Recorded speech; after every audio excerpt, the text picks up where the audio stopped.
Hi, I'm Dee Kite, America's Reinvention Coach. Today I've got a tip for you. Stop putting up with things.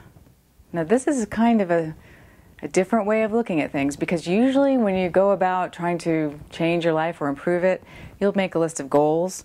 Well, this is almost the opposite, because what I'm asking you to do is look at the things in your life that you're putting up with and then get rid of them.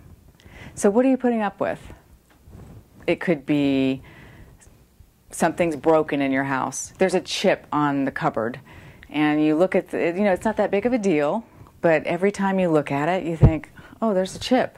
Oh, it's not that big of a deal. But it is, because every time you look at it, you're using your energy. So this is what I'm talking about. That's a little thing. Now, what about the big things you're putting up with? One thing you might be putting up with is your own reaction to say, world events. When you watch the news, it can be very upsetting sometimes, because we see these things that are happening in the world and there's nothing we can do. And I know people that get so angry about what the politicians are doing, and they spend all this energy ranting and raving about what this party is doing and what the legislation, things they have no control over, and things that are just, it's causing them pain and taking their energy to get upset about it.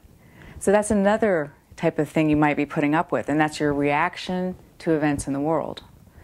Or your reaction to how the people are driving on the highway. The guy that's tailgating you. You could be very upset about that, or you can just let it go. And these are things that I call ropes. I've written a book about it called What You're Putting Up With is Holding You Back. And this is the first step that you need to do. You need to list everything in your life you're putting up with. And then after that, you get rid of everything you're putting up with. And let's talk about that in our next tip. And I'll see you then.